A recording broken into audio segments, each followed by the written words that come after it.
Audi's TT sports car comes in 3 flavors. We have the base model, the TTS, and now the TT RS. That's the top of the line, fastest model, and we're here looking at the 2012 Audi TT RS.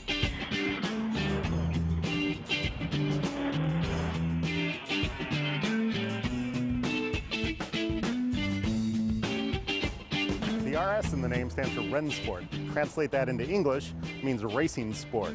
The RS version of the TT has a few different elements than the standard TT. The TT RS gets a bigger engine, it gets Audi's magnetic ride suspension technology standard, plus we get some different appearance packages.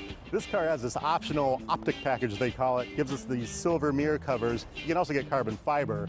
And back here we have a fixed spoiler. Does away with some of that motorized elements, saves a little weight, which keeps true to this car's sporting theme.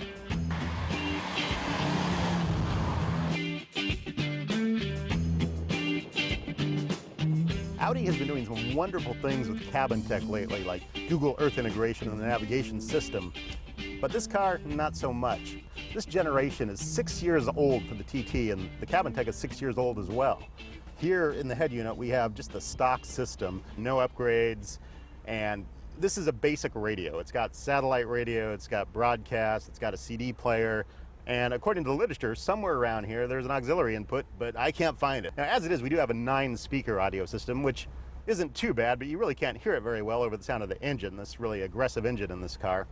You can get an upgrade here, though. You can get a navigation system, and that comes in a tech package. It's a $3,500 tech package that brings in a Bose audio system, so an upgrade over that 9-speaker system, and iPod integration. Now, you can't get iPod integration without the navigation system, and the navigation system is DVD-based. It's 6 years old, which isn't great. Sports car fans are going to love the fact that Audi only offers one transmission with this car. It's a 6-speed manual, so shift your own gears. It's the way it should be, no DSG or dual-clutch manual transmission. But we also have this S button on the console, which controls some of the more high-tech elements of this car. For example, put it in S mode and it makes the acceleration more aggressive. The throttle's a little more sensitive. And it also controls the magnetic suspension that when you put it in S mode, it makes the ride quality stiffer and handles the corners better. Of course, on the flip side, it also makes the ride a little less comfortable. But this S button also controls the Sport exhaust. Now that's another option that we have in this car, $1,500 option. That makes the exhaust sound more aggressive. It opens up some baffles and you get this really like roaring sound, which doesn't do much for performance, but it certainly makes you happier. Now with this small cabin, you might assume the TT RS is a 2-seater, but I'm going to prove it's a coupe. So you can see there are back seats here, but I'm going to need a chiropractor after sitting back here and bending my head under this low roof. You wouldn't want to sit back here for at all, really.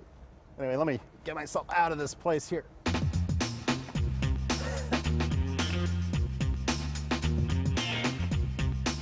As standard in the TT RS, you get these carbon fiber engine covers.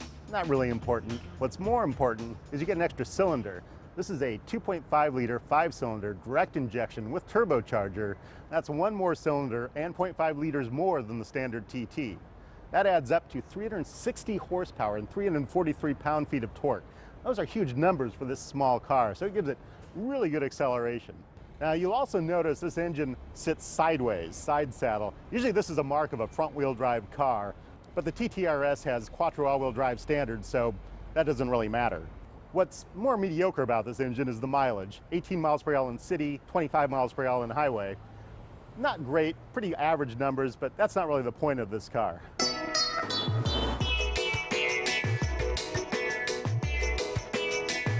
Now what Audi tried to do with the TT RS's sport mode is make sort of a dual-purpose car. This is something that BMW does really well.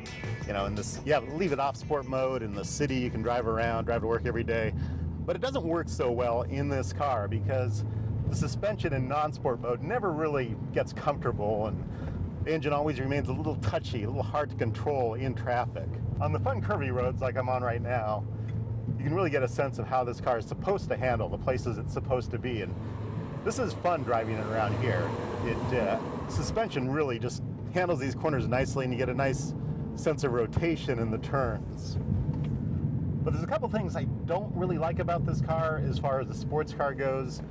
One of that is the fact it's got this electric power steering system that it's not tuned all that great. I don't know, the turn-in isn't very tight. You don't feel a lot of response like you do in the, the best systems that I've tested. This car just remains kind of vague, and it doesn't have the sharp turn-in that I would really want from a good steering system in a sports car. And I think I'd wait till the Audi engineers have a chance to tune that a little bit better. Another thing I'm not crazy about is the gate on this manual transmission. The gate isn't quite as tight as it could be. I really want to be able to feel it smoothly go in each gear, but it's kind of notchy and doesn't really give me a good sense of going into each gear. So ultimately, what I'm feeling in the ride here is this is an okay sports car, but I think there's better options out there. Certainly less expensive ones. The base price of the 2012 Audi TT RS is $56,850. The tech package I talked about, $3,500. I'm not sure I would include that because it's an old system. The sport exhaust, that's fun, $1,500. Might as well throw that on there. But ultimately, I might go for a Porsche Boxster, the car we just reviewed, which just had a model update, or wait for the model update for the TT whenever that's going to come.